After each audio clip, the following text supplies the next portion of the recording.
Hi, my name is Sonia. I come from Cowichan, born and raised. When I have extra time and or money, I hand out food, ponchos, jackets, anything I can gather. I have amazing support from friends and other members of Cowichan.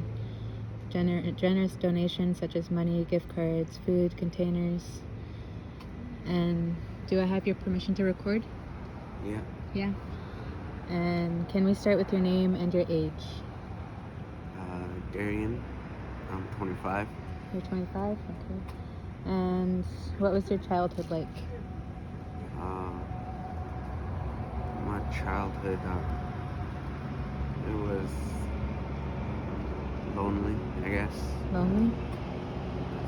I spent a lot of time by myself.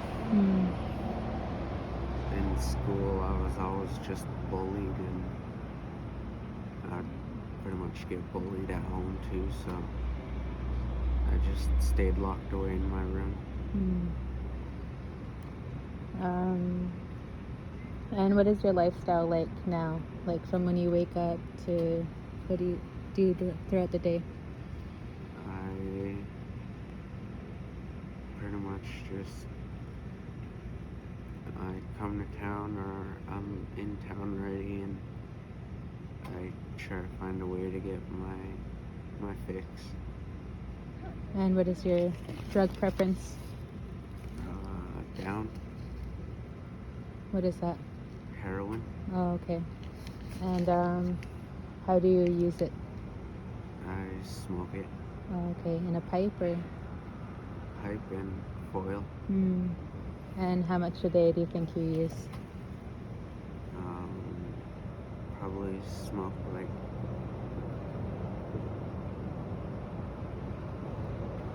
$200 to $400 a day.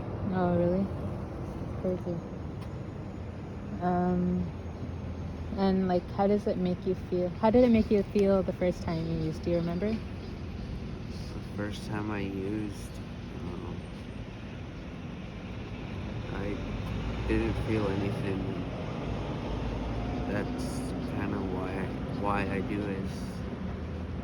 It's just that just numbing. And do you remember how old you were when you first started?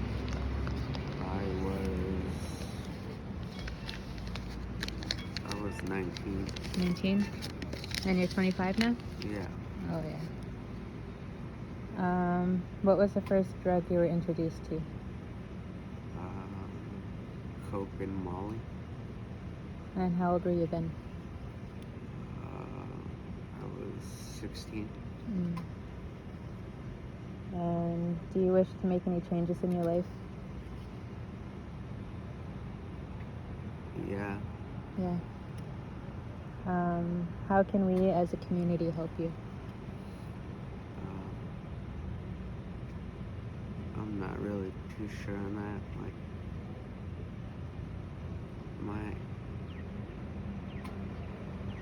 my heart in that says I want to change, but my head says different. No matter all the helping hands that reach out to me, I always end up just pushing them away. Are you safe out here? Sometimes. Yeah. And do you have a safe place to go if you're not? Yeah. Yeah.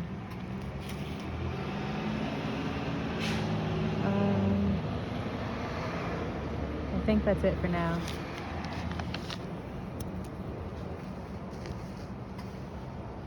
And I have a Shell gift card, A&W, Dairy Queen, Tim Hortons, Lee's Chicken.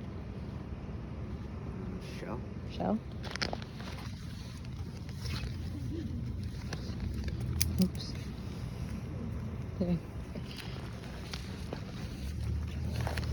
Thank you. Yeah. And I have your permission to record? Yes. So, what is your name and your age? My name is Jason Knute, and I'm 31 years old.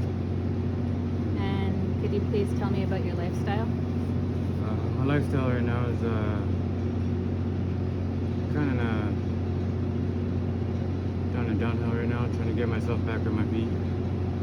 I'm kind of homeless right now, and I don't know, doing the best I could anyways. So what does your daily life look like? Like when you wake up, what do you do? What I do right now is just pretty much I don't know. Couldn't answer here now. Do you feel safe out here? Do you have somebody to go to if you're in trouble? Usually keep to myself right now, but I feel somewhat safe, but then not really. It's just how the drugs is going around right now, so it's just been pretty bad in the past couple of years, so not really safe for me being out here, so I'm trying to get back on my feet, so. And what was your childhood like? I guess my childhood was somewhat okay, I guess, growing up, but self-taught, like learning, being neglected, but kind of rough, I guess.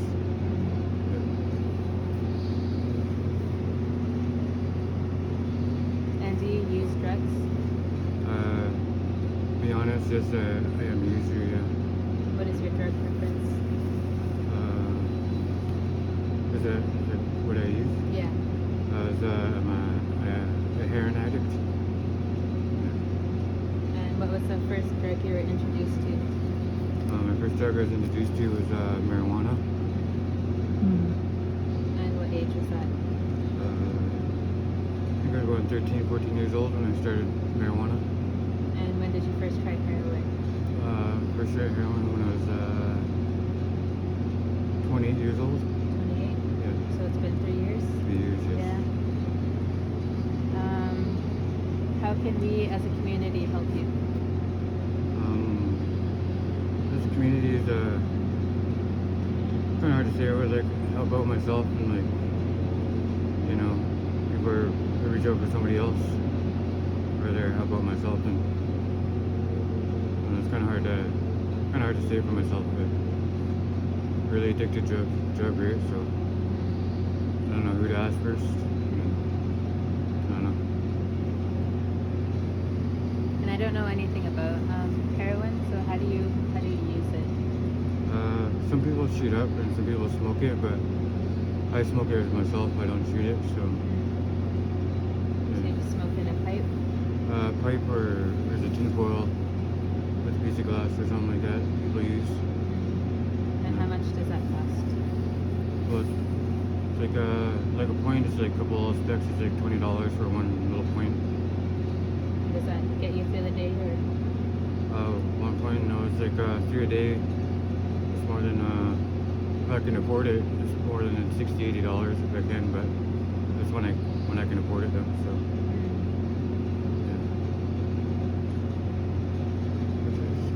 I forgot my other question book at home, so I'm kind of out of questions. But thank you, Jason, for being the first person to answer some of my questions. Yeah. That's it for now. And he has his gift card if you can show them. Yeah. You want to take Thank you. Thanks. Thank you, Jason. You're welcome. Wait, do I have your permission to record? Yes, you Okay. do.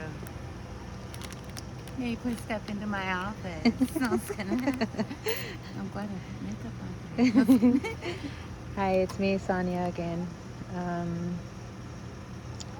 And I have your permission to record. Can we start with your name and your age? I'm Andrea Louie, and I believe I'm 38. Okay, and what was your childhood like? I had a pretty rough childhood. I was abused most of my life. I was not apprehended, but I was taken away from my mom, put into my grandparents' care. And so from there, I was kind of bouncing around from home to home until my mom got back from treatment and got us back. So, I don't know, it was kind of rough at first. Mm-hmm. And what is your lifestyle like now? Like from when you wake up to throughout the day? I have addictions. I did have an apartment for 7 to 8 years, but the landlord illegally moved my stuff out and put it into a storage. So it was a break and enter, and I'm dealing with residential tenancy grants. But other than that, I'm a fentanyl user, and I'm addicted to heroin. But I'm working on cutting myself off with the help of doctors and the overdose prevention program. So I'm at 50 milligrams of methadone right now to wean myself off. Oh yeah, that's good. So how do you use fentanyl? I smoke it off a foil or smoke it in a bubble pipe. Oh yeah. Are you safe out here?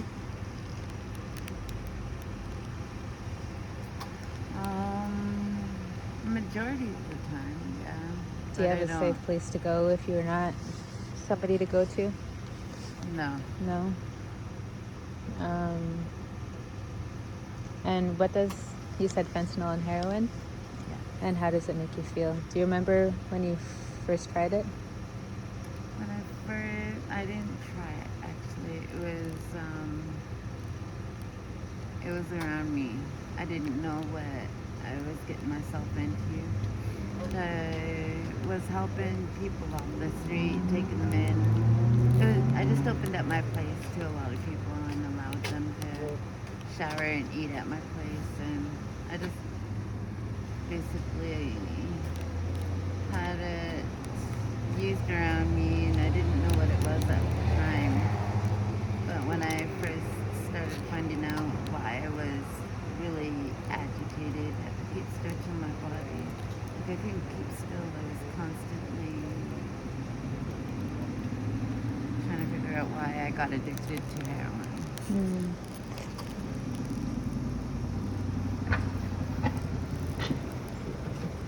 And what was the first drug you were introduced to? I was 11 years old, and it was marijuana.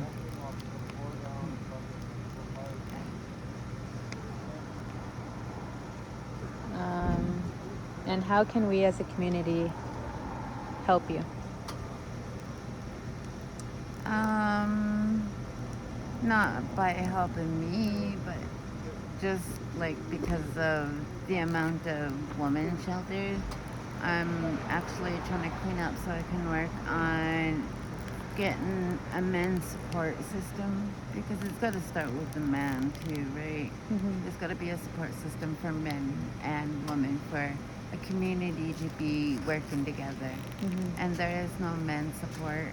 There's like barely any men's groups, and there's no men's shelter. And I believe majority of the men go through abuse too. It's not just women. There's no shelters for men, so I want to fight for a man's right to get a man's shelter going, because there's a lot more men out here than there is of women, and got to balance out the life somewhere.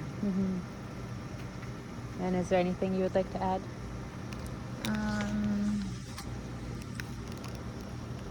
No. No? Peace on earth. So I have A&W gift card, Wendy's, Lee's Chicken, and Dairy Queen. I'll go with the Dairy Queen. Dairy Queen?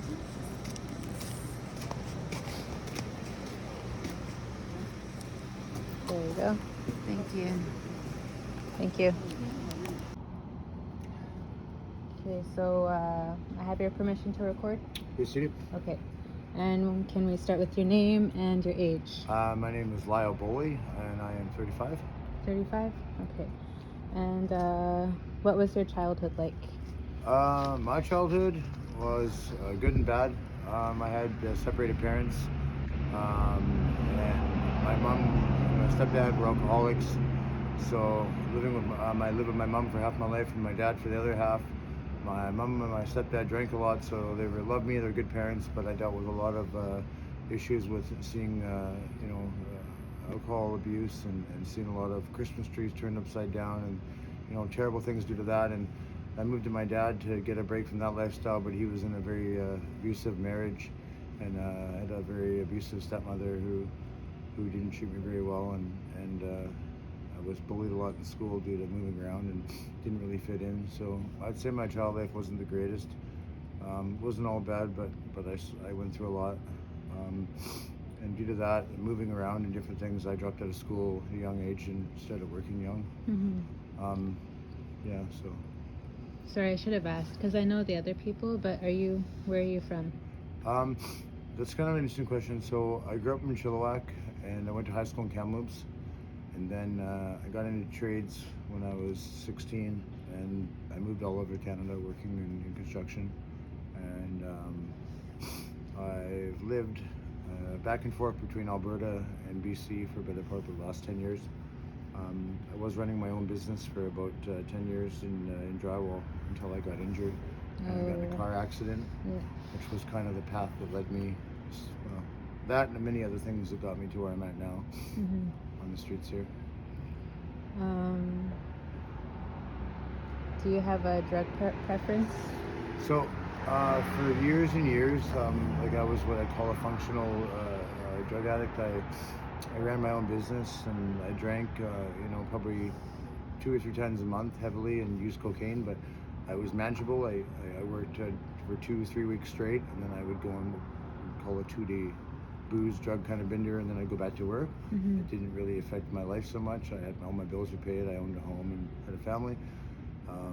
But when I got in a work injury and I was on WCB and I got in a car accident, alcoholism became very bad because I couldn't work and I didn't have really a purpose. And then I couldn't afford cocaine anymore, and so I was using crack for about a year and a half in Victoria. And then when I no longer could afford that, I started to use methamphetamines and alcoholism. And even during that time, I still had a new condo and a car and everything in Nanaimo. And then through the addictions, I lost my house and my car. And I've been on the streets now for almost 5 months. And now I use amphetamines and heroin and alcohol. And how do you use heroin? I've never put a needle in my body in my life, but I smoke it. Oh, yeah. And I really only started doing that, to be honest, because every friend and family member that I have in my life turn their back on me. They basically talk to me like I'm kind of a loser, piece of crap that deserves to live on the streets, and they no longer wanted anything to do with me. So I didn't fit in, and I seen everybody smoking heroin, and I didn't smoke heroin, so I didn't really fit into that group, and I wanted to fit in somewhere, so I started smoking heroin basically just so that I would kind of fit in somewhere. And how does it make you feel when you use it? To be honest, my bigger addiction is alcohol, and I actually don't do as much amphetamines as I used to, just a little bit to stay awake. What is amphetamines? Like meth side. Oh, okay. I need to drink. I'm a full-fledged alcoholic. Without alcohol, I can't manage. I can't handle the stress out here. But after that, then I need the meth to kind of stay awake and because half the time they don't let you sleep. There's not a place you can go to sleep here. And then when I use heroin, I'm not quite to the level where some people are, where I'm puking stuff without it. But I do. As soon as I take a couple of puffs of it, I immediately start to feel like a euphoria where I don't feel so much pain. My body doesn't hurt so much, and it helps me kind of numb things out a bit. And do you mind if I ask where you get your money to support your addictions? Yeah. So myself, I've always lived a pretty straight life. Like I worked really hard. I don't rob, and I don't steal, and I don't do crime. I don't sell drugs. Some people do. That's how they support their addiction. I don't.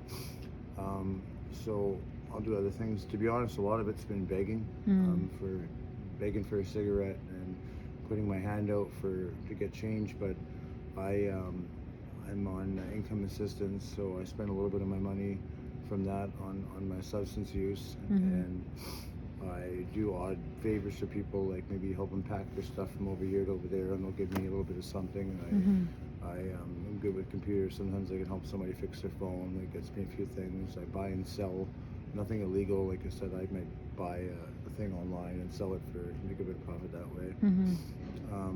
And I have a permanent work injury that I get a little bit of a pension fund from that I get at the end of every month that I use that money. But to be honest, I don't really have enough to support my addictions. So every day it's begging from anybody that I can to get by out here.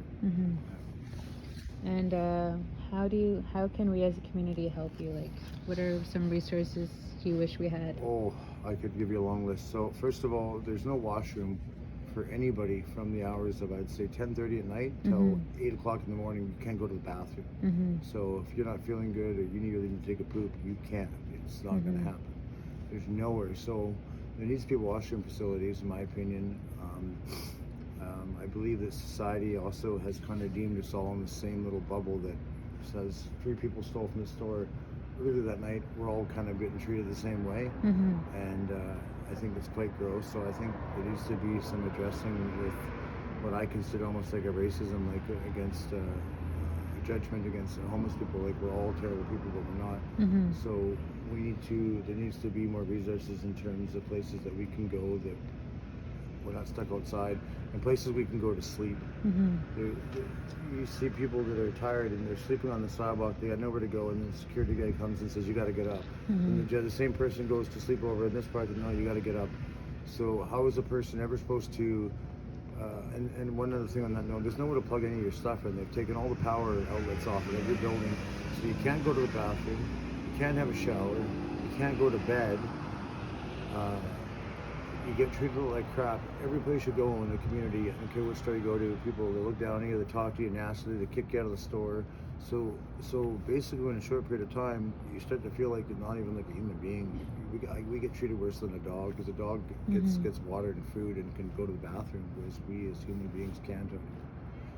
So I would say the biggest thing to be addressed is we need somewhere like some kind of a community center where we can get some resources and stuff to get us back in the workforce, where we can get some sleep. No matter what, somewhere you can go to rest, have a shower, and I think we need some better counseling and someone to mentor us to deal with self-esteem issues and depression, and definitely we need some more resources in terms of rehab and detox and stuff. Yeah.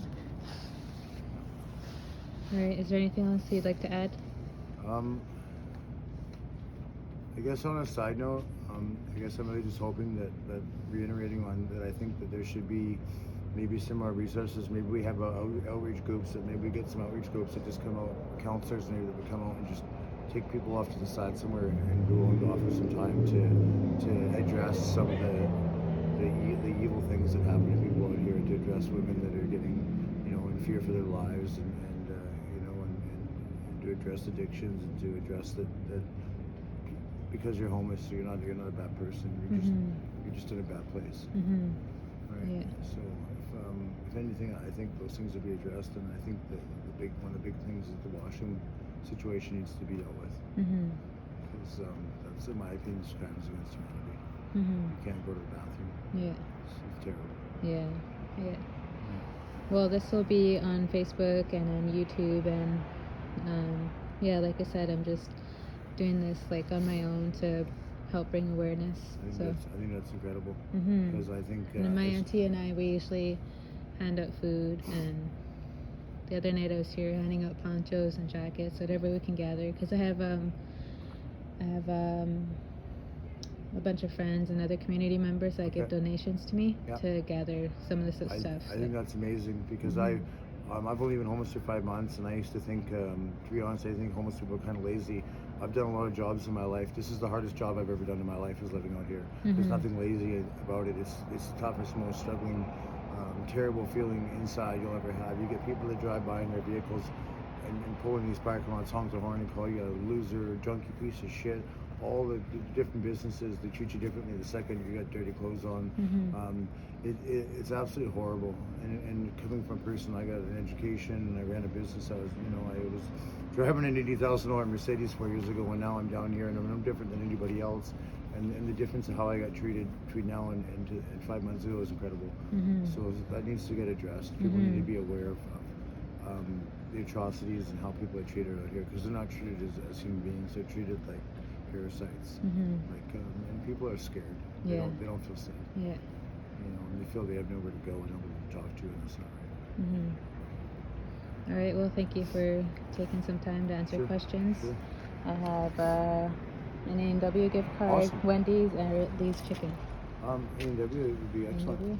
I hope our conversation does some good. Yeah. I really do believe in everything that I've said, and I find myself in planning some different things, and I'm working with some different levels of the government to try to address some of these issues as well. Mm-hmm. I hope we get a resolution, and I hope we can start seeing less people homeless, not more. Yeah. Yeah. Yeah. Okay. Thank you you. very much.